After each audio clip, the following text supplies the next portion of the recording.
Kelege Yasholeondo, General Engineer in the 18 area, bringing you another episode of the GNPS. But before we get into today's episode, let's give a quick shout out to our sponsors, our wardrobe sponsors, that is, Rebo, who make these lovely hats that I'm wearing, and a whole array of clothes from t-shirts, jackets, bags, fanny packs. Hey, they make anything. Now, the one nice thing about Irebo is that they make clothes or bags out of recycled material. So whatever they use is something that was going to be thrown away. So obviously, as you know, we need to take care of the environment. So if you support Irebo, that means you support that cause as well. See what I mean? And another nice thing about Irebo, they are from South Africa, and to be specific, they are from Enanda. Now, as you know, Enanda recently got hit heavily by the floods. Obviously, the communities there, things are not as good. They're not so good. So, if you support these guys, you're kind of supporting the area, because the one thing that they are targeting as an end goal to this whole thing, is for them to establish a factory in Enanda where they'll be producing these nice clothes. So please do the right thing. You can find them on Instagram at Irebo Creatives, and support local. Let's buy local, support local. Local is lekker, as you can see. Now, moving right along to today's guest. Sitting across me is my next guest. He goes by the name of The Unknown. Sure thing. Grand boy. Congrats. Welcome back, my G. It's Welcome good back. to be back. Welcome back. The last time you were here, I think we were at the beginning of your journey, if I'm not mistaken. It's weird. I've actually been doing one for like every year. Yeah. For the last 3 years. This is cool. It's actually good. Yeah. You one consistent guest. It's home. Otherwise, how's things? Are they good? They're good. Can't really complain. It's tough, but keep going as usual. Yeah. Yeah. Well, I think like you are inaccessible now, because like you own every there. poster, dog. It's getting there. It's getting there slowly.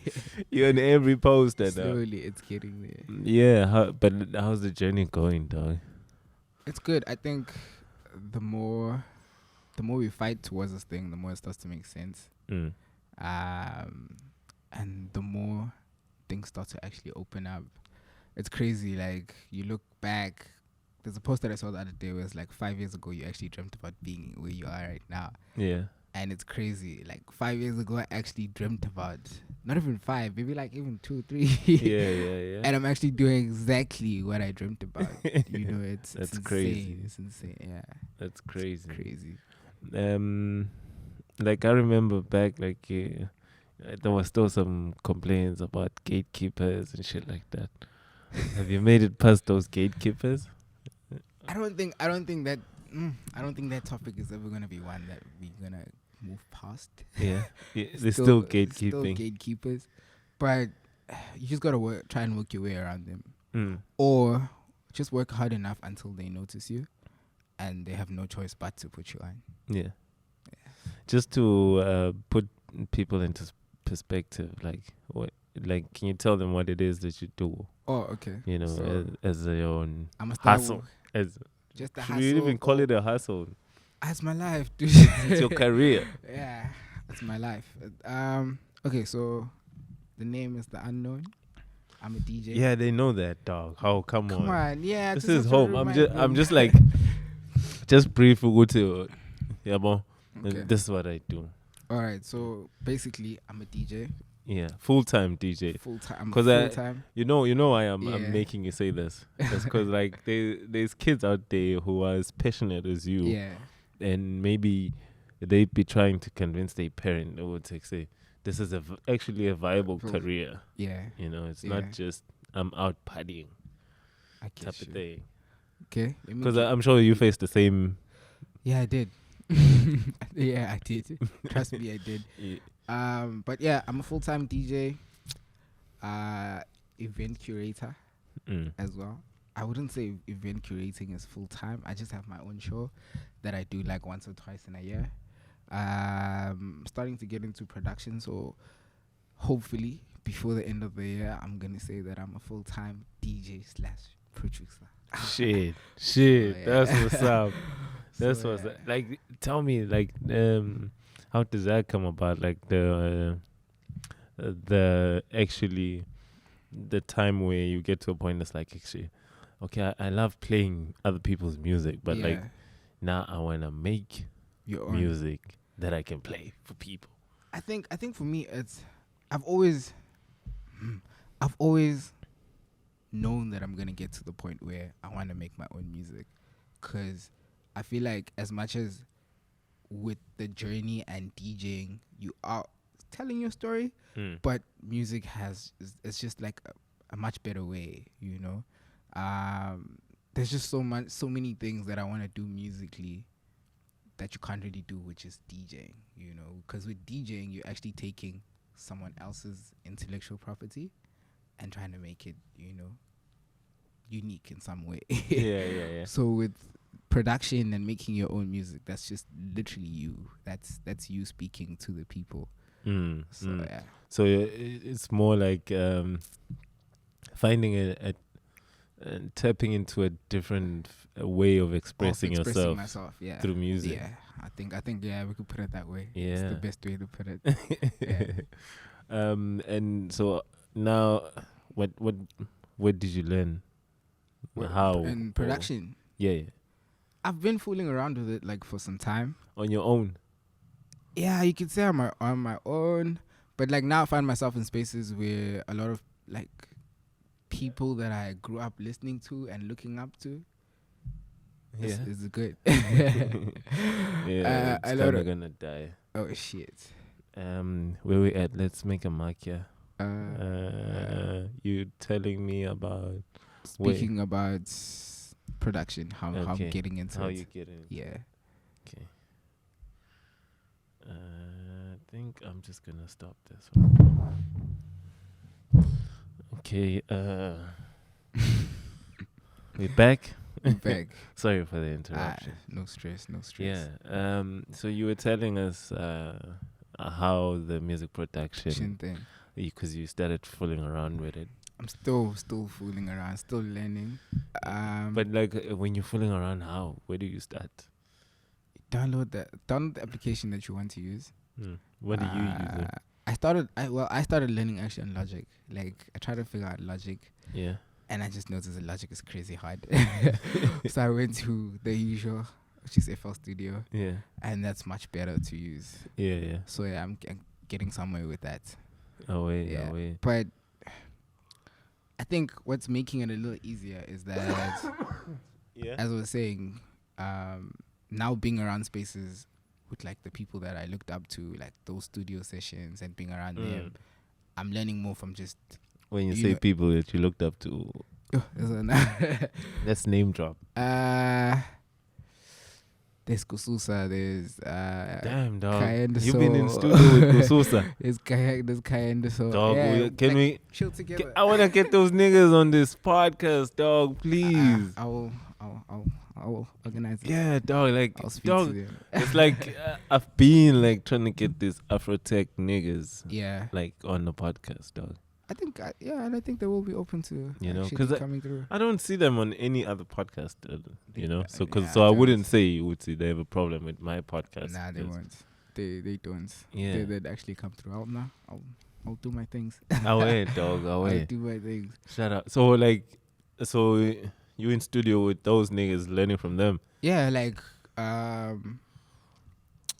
so Zix's studio, Bantini. Mm-hmm. So most of the times I'm with the guys in the house, like there. So I chill there most of on a regular. You mean like Zakes' studio that's here in Durban? Yeah. So it's, independent of him being in Joburg. yeah, it's his Oh, studio that's shit. here. So nice. there's a couple of gents that's always there, like Kinda Soul, Black Rhythm, Drega, Shit. crazy. Those are some Those are heavyweights, dog. crazy producers. So for me, what I do right now is just go there and just look. Yeah. And I learn. I feel like that's how I learn as well. I don't Yeah. really need someone to like. But if I'm looking at what you're doing, I can try and like I'll just picture it. Yeah. It recalls when I want to do what I'm trying to do. Yeah. So yeah. Oh shit. But yeah. So now, with your fooling around, you're at a point where you're like, okay, you're ready to put out music. Soon. Before the year ends, I can, but one thing I can guarantee you, before the year ends, Shit, damn. I'm gonna. That's some serious fooling around. I'm gonna. Yeah, there's a couple of things that I like. I've worked on. I've sent it to like some of the guys at the house. Yeah. So it's like, feedback. This Oh, is whack. shit. This is not whack. This is grand. This is, Yeah, change yeah. this, change that. So Do your guys like have that honesty policy going? no, those guys are really honest. Yeah. So if something is shit, they'll tell you, not this. Yeah, I imagine, because like, I mean, if I work with you, you're Yeah. gonna go around dropping my name, like just like how you did, and then you make whack shit, and it's like, And then, yeah, why? it's like, You know? why didn't you kuza him? Why didn't you tell him? But yeah, so before the end of the year, hopefully, not hopefully, it'll come out. Because there's a remix that I did with a friend of mine. With that as well, I sent it for feedback. The feedback came back, and it's like, change this thing. So back to working on that. Yeah. And after that, we'll see what happens. Oh shit, that's nice. Yeah. That's nice. But I want it to be like a tribute to my mom. So my first body of work, Yeah. the EP, that's my. Oh, so you've decided Yeah, it's gonna be a full-on EP. Yeah, that's my tribute to her. So what's it gonna be? It's gonna be like house. Afro. Afro. house, yeah. That's my genre. Shit. Oh, that's strictly Afro. Oh shit. Yeah. Okay. And who? Okay. So who are you gonna potentially work with on this EP? Oh, I don't even know if I can drop. I don't even know if I can drop. I think one name that I think it's safe to drop. Yeah. Is Vernatile. Okay. I don't know if you know Vernatile. No. So Vernatile she's a really, really, really talented vocalist. Yeah. She did some work with Sanel. Yeah. So yeah, there's a song of her. It's so weird. Like, it's actually so weird how we like got into contact. Yeah. Like when I was here the last time, we spoke about passing of my mom or whatever. So at that time, there was Sanel just dropped an album, and there was a song on that album called Itemba, and she sings on it, and that was like my motivation song. That was a song like that album actually kept me going. Yeah. And sometime last year, I get a DM from her. I get a DM from her. It's like, hey, I'd like to work, whatever. We exchange numbers, and now we like niggas. Damn. Shit, I'm looking forward to that. We're going to take a quick break. It's an inking. I'm a battery today.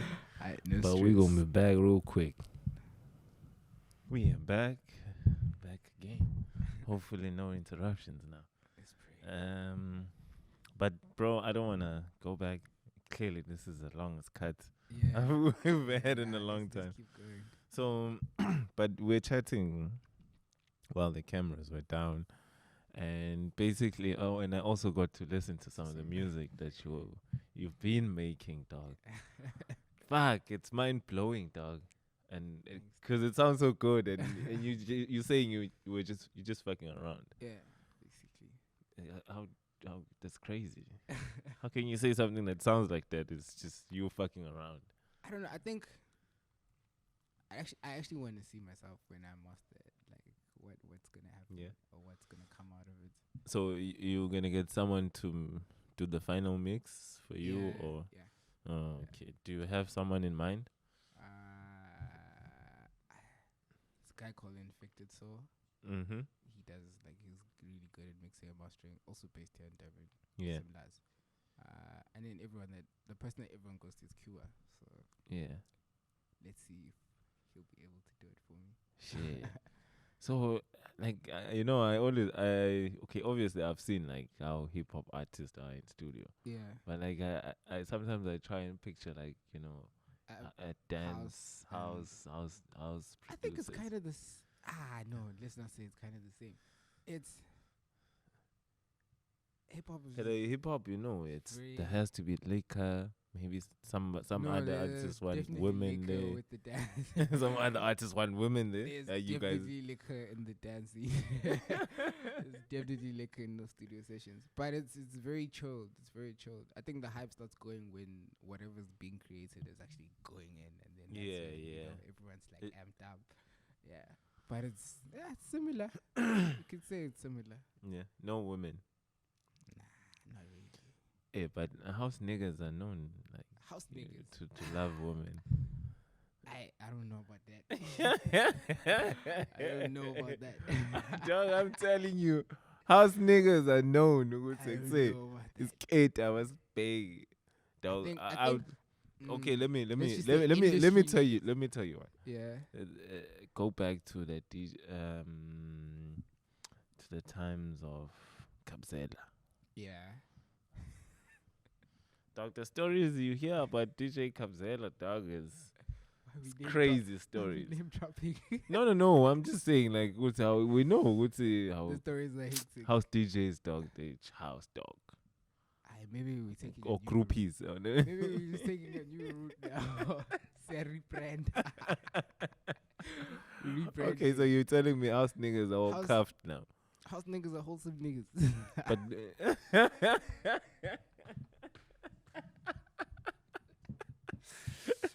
they with the zen. Yeah, we're wholesome guys, eh? Yeah, you're flipping the script. Nah, man, Yeah, but like, I mean, you guys get a lot of groupies though. On the real. I wouldn't. Not me. I'm still. What do you mean, not me? Nah, not me. I'm So, still dog, you're telling me you're playing at all these venues groupies. every weekend? I think I've only had one groupie moment, and that was very weird. Yeah. Like it was the weirdest thing ever. Cause I was at warehouse, and then there's like the back to warehouse. Yeah. So I'm at there, and this girl just like starts screaming. She's like, I know. I'm like, what's happening? Okay, I know that's me, but what's happening? And then she came up and she's like, yo, can I take a video? I was like, okay. But that was like the freakiest thing. It was so weird. Yeah. But yeah, the guys do have a lot of groupies. Shit. Yeah, there's a lot. I can say there's a Yeah, I'm lot sure it must be weird when you got a missus. yeah. Yeah. It's a lot of discipline. It's actually. tough. There's some serious navigation that one has to do there.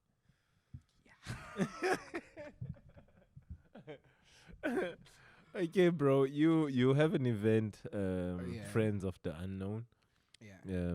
that you started a while ago. Yeah. What's happening with that? So the plan was to bring it back. I think we were actually talking about this off camera. Yeah. I was planning to do like a whole youth edition, but due to some difficulties, I don't think I'm gonna be doing that. Difficulties, financial venues, sponsors, those kind of things. No, And but let's talk about it. Like, let's speak to the sponsors, Sponsors. dog. yeah, One sponsor, come through. you know. But like, there's the sponsor that's for the last two that we've worked together really well is Distal.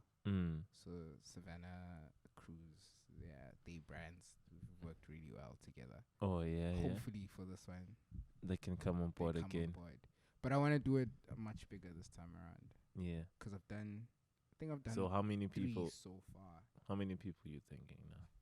Like in terms of venue, like 5, 7 around there, 500, 700. 700. Yeah, Okay, that's fair. that's what I'd like to go for. That's fair. Because I think the previous ones, I think we averaged at like 250, 300.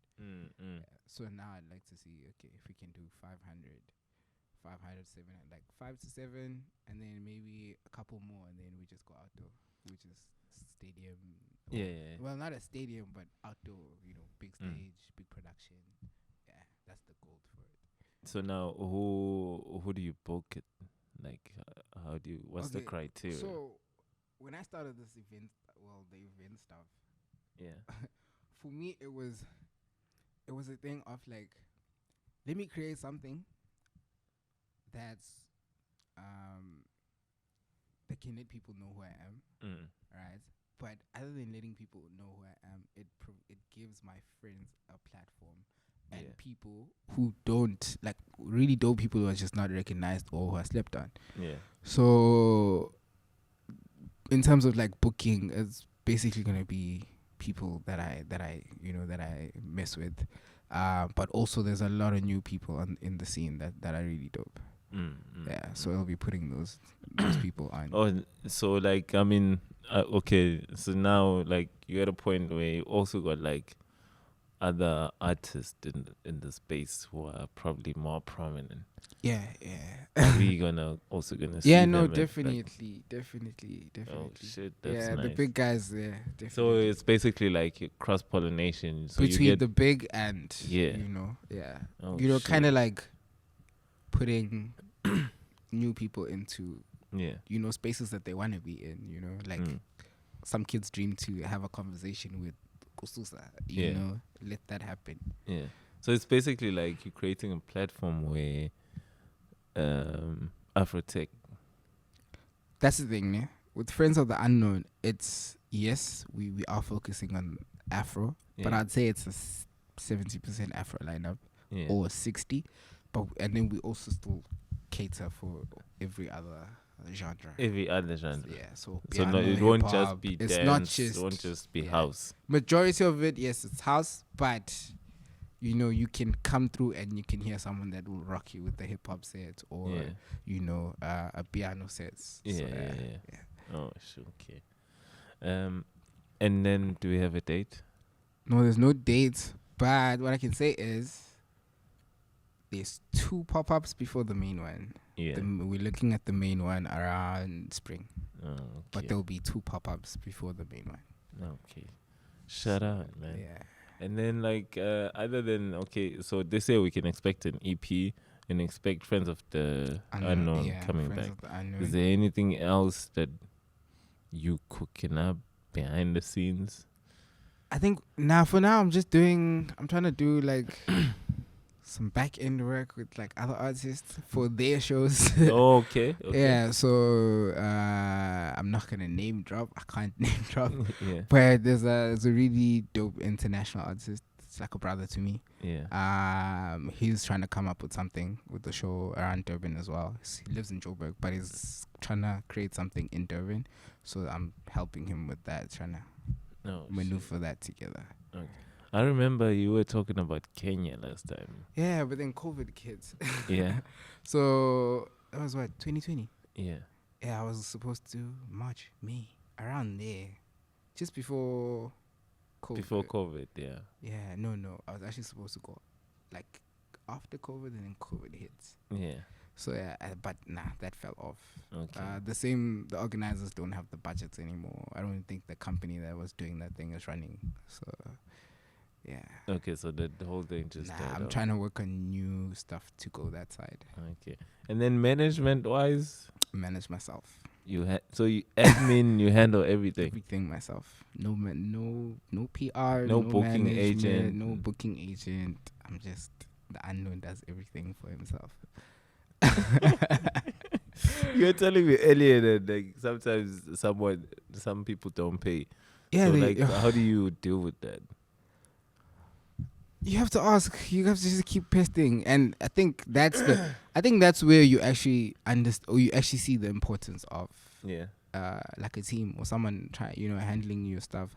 But from all the conversations that I've been having with the bigger guys, the advice to me is always master managing yourself first before you can actually bring someone to manage you. Because if I can't fight for my own payments, how sure am I that the guy that's managing me is gonna do that? And even if he does do that, am I gonna have to fight him now to get my shit? So yeah. So until you can manage yourself properly, then yeah, you can look into getting a manager. Like when what was your starting point? Like what was the main thing that, like, in order to get the hang of it, like to accept that, okay, Yeah. where did you start, or how did you start?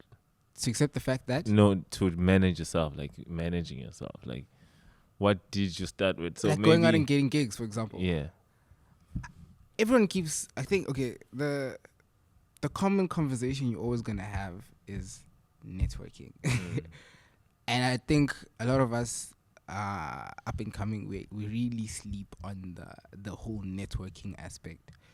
But that's the thing. It's two-sided. I understand, because networking is not cheap. You need to get yourself to a venue. You need to probably buy a ticket to get into a venue. yeah, When you're at the venue, it's like, okay, if you're a person that's big on liquor, Zopela. you know, it's liquor that you're gonna have to spend on or whatever. But if you solely just going there to like, okay, going to this thing, my goal is to meet at least one person that, you know, I'm gonna just tell them what I'm doing. Yeah. Go to the venue, buy a Red Bull, chill, and just look, like, observe what's happening. Chances are that someone's gonna notice you, and that's how I get majority of how I got majority of my gigs. Oh, It's literally just being in the space and meeting these people, like your Enos, your Da Capos and stuff like that. It was just literally just me funding something, like funding a trip to go here, or being in the space. not on some I'm going to have fun there. I'm just I'm going out, but yeah, we can have fun, but there's a reason that I'm actually going out. yeah. You know? So yeah. Oh shit. The more you are in, the more they see your face. I think that's the more curious they're like, what does this guy actually do? Yeah. And then, you know, you might just have a conversation with the manager of the place. And it's like, nah, I'm a DJ. Okay, cool. I come around tomorrow at 6. And let me hear what you do. You go tomorrow at 6, put your A game on. And then from there, you get to go. Shit. It's like, always be ready. So like Empire Valley, you are like resident. Yeah, I'm a resident there. Oh shit. Where Resident else? there, a resident in Envy. Yeah, those two places. Damn. I think, yeah, I don't know if I can say I'm a resident in Cuba right now on Sundays, but yeah. Yeah. Like I'm being You playing frequent frequently. there as well. Yeah. Shit. But Envy and So now when you have a residency, how does it work? you just play there all the time. You literally just book to play there all the time. Okay, and then like your fee, is it I think before every gig, or I think with the residency, your fee is kind of not the same as a normal straight up gig, because it's frequent. yeah. So also depend. I think also that it's gonna depend on what level you are in your career. When the bigger you are, the more you can demand. If you like us, you're gonna take what they give you. You're literally gonna take what they give you. So yeah. But in terms of like payments and stuff, yeah, it's okay. And then like riders, is that an offer or I something that think a ride is a standard thing. yeah.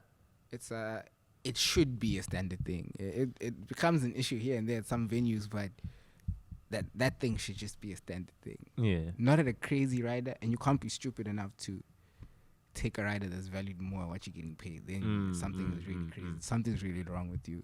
I'd rather go to a venue if I know that, like, I'd rather take a rider that's way below my pay, or no rider at all. If I know a gig is like, nah, dude, come through, you get a rider, but I can't pay you. I'd rather tell them, okay, give me the value of the rider. I don't want the rider. Yeah. I'll go and play, but just give me the value of whatever that rider is, so I can leave the gig with something. Yeah. Because it's not cheap getting to gigs. Yeah. Some gigs you're gonna literally pay like 400, 500 Just to get to the, like, you know, just your transportation back and forth. And what's the use if you're just gonna go and drink? And so and then it's tomorrow- basically a waste. It's basic. I think. I say I think a lot. There's some. You don't want to gigs- accept. You don't want to own your statements. See you. There's some gigs where you're not gonna get paid probably it's the whole situation. Yeah, okay, come through. We'll handle hospitality and whatever. So I think you need to judge for yourself as to, okay, this gig, I'm not getting anything out of it. I'm not getting paid, but is it worth it? Because there's some gigs you're gonna go to that's not gonna pay you, but the exposure from that gig is crazy. Yeah. Like there's numerous gigs that I didn't get paid for, but when I came out of that gig, I came out with gigs. Shit. You know, so like, so that's you still playing on that principle of I'd go to a gig just so I can network. Yeah. There's just some like, nah, I'm not doing this. Yeah. I wouldn't. what type of gigs are those? Give us the lowest, the bottom of the pit. Like who's low young choy like. Okay, there are gigs where like there's structure to everything. The lineup is great, there's structure to everything. Maybe the person that put you on saw you play last minute and you know there was no budget for you or something like that. And you look at the lineup, you're like, okay, there's the couple, there's black coffee, and that's who they're not giving you a 2 o'clock slots. They're giving you prime time, a time where, okay, if I'm playing here, these people are actually listening to what I'm doing. Yeah. So those are the gigs that you can say, okay, yeah, let's go. Yeah. And then you get the ones where it's a mess. You probably didn't get your times. You're getting your times during the day, like on the day. Things are just not communicated properly. And when you get there, or you ask the person about it, it's like, I know you're gonna play at 12 when the gates open. I'm like, who am I playing for at 12 o'clock? What is it with everyone like that's booked at a gig? Nobody wants to play those early slots. Dude, who wants to play for the But like guy? It's not my fault that people show up late. Because people are coming, the tickets are bought. But I think there's a like this is gonna sound weird, but as a promoter, you should also do your research on the artists that you're booking. You should see where they are in their career. I'm not gonna say I wouldn't play an opening set, right? Yeah. But putting me in an opening set is very pointless. It's very it's very pointless. It's pointless. How so? The kind of music I play is fast. Yeah. My sets are very energetic. Yeah. And you want to put me at 1 o'clock. I want you to men's and It's really like it's really it's pointless. So yeah, I want you to bring the people in. I want people to hear you. There's play. No people even there. There's no cars outside. Who am I bringing in? No, it's like so if like the people living closer to the venue that bought the tickets are like, I can't. Can just do that with a normal person that will fit in at that time.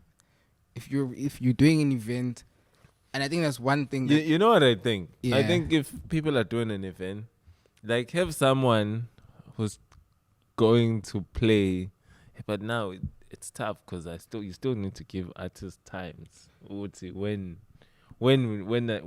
are they going to be on stage? What's the call time? So if now we're going to wait for people to get to the event, so that means we're never gonna start. That's true. That's so true. It's shit like that. So because organizing an event is tricky. Like it is. It's very stressful. And there's someone who's outside of the behind the scenes process. Like you don't think about such things. That's the thing. Those are all things you should think about before doing an event. So you mean like there's artists? So you're saying when there's artists that perform or play music that's deserved for the early slot. Yeah, you could. Yes, actually, yes. Like, if you're doing an event, you should know that setting up a lineup is an event is you telling a story. You can't just start here. Yeah. So you build like it's a building thing. You can't build with. I can't build with Afro. Like you start with deep house. keep going, keep going, keep going, and then then you get your prime time people who are gonna do what they headlines, so they know what to do. I recently saw a crowd, dog, booing DJs like because we the piano cool. Yeah. And these people wanted dip house, dog. See, so that like, promoter shit. didn't understand the market. That the market. Imagine you are playing and people say, "Go I don't just cartel." Nah, it's.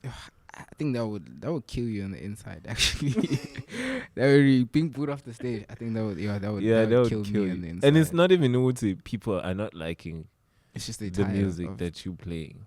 Yeah. But see, that's another thing with the piano is that everyone wants to play the hottest song at that time. Yeah, but there's so much of piano and there's so much of hot no, but piano like track. there's so much of piano, but there's only that much popular songs. True, but that's the thing. You can listen like DJs don't play the same, right? So, for instance, let me make an example. Let's take Kabza this small. Yeah. Kabza has like songs with many vocalists. Yeah. And let's say he's booked and Klambe 2 vocalists that he has songs with. And those songs are hit at those times. Yeah. So those guys, like, if they come on stage before him, they want to play those songs. It's definitely stay songs. And then what is he supposed to play? What are they getting booked for? And they're not getting booked to play those particular songs. See, that's where it gets tricky. Kabza has like, that's why because as an audience, it's like, yo, did I pay my money for you to play me the same songs over and over? I could have stayed at home and done the radio. Yes. Yeah, I get you. Yeah, I get you at that part. It's tough. But I still feel like I get the hits. I get everyone wants to play the hits, ne? But I think if you're a DJ and you're a good DJ, you make anything work. Yeah. You could literally there are some people that will play an unreleased or not even unreleased, just songs that you've never heard from track 1 to track 50. Yeah. That entire hour, like whatever it is, and you're just like, shit, I didn't know these songs, but this is a vibe. And then you can get someone who's just gonna come and play the hits. Yeah. But I think it also goes with as a DJ, I feel like you need to know your music. You need to know the music, like, and you need to know how to read the crowd. Yeah. Yeah, you need to know how to read the crowd. Like, but first, like, it's important to know a lot of music. So definitely. That means you have to spend your time like listening to a lot of music. Yeah, listening, collecting. At the one thing that I feel like that causes that, what we're talking about is like people don't listen to music. It's like they wait to see what's hot. Yeah, that's true. Yeah. Yeah, that is very true. And like even like with albums, like there's only a handful of people who can go and listen to an album from track 1 to the last track. To the last track. Even that young Shula sometimes. See, you make music. You are going to put out an EP. You can't listen to an EP track 1 to the last track.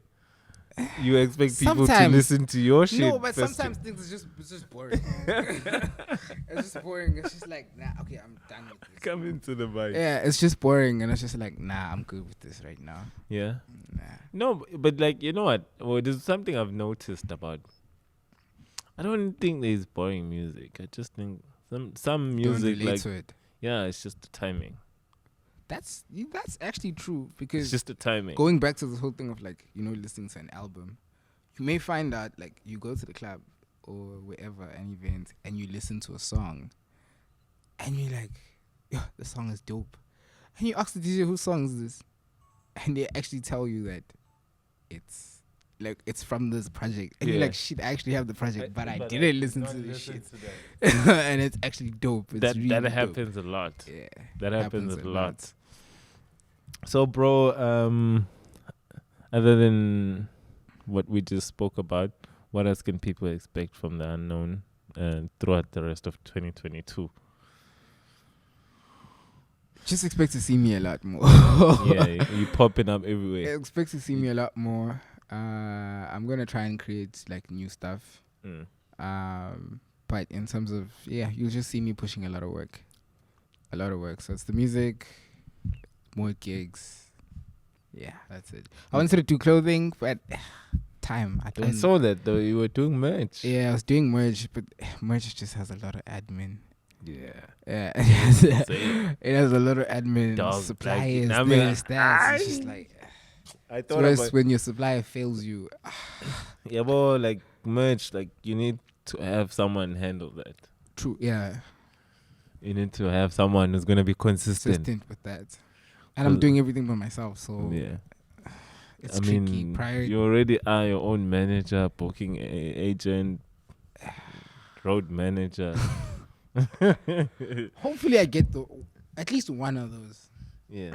Yeah, this year. Maybe a manager or. But I feel like with you guys, it's tricky. You have to find somebody that's in the scene. Yeah. Yeah. And someone who actually knows what they're doing or what's the whole job about. Yeah. Yeah. It is very tricky.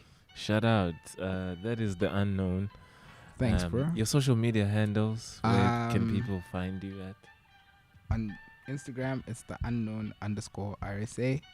On Twitter, it's unknown_ZA. I couldn't get the same handle. Yeah. Shout out. Twitter should do the things. Thank you to all our returning subscribers. Siyabonga. If you're new, do the right thing. Subscribe, like, comment, drop a comment. Thanks for having me. Otherwise, man, when the boy drops, go check out the music. It's dope. Trust me. I've heard it. Sing easy. Sure. Siyabonga. Peace.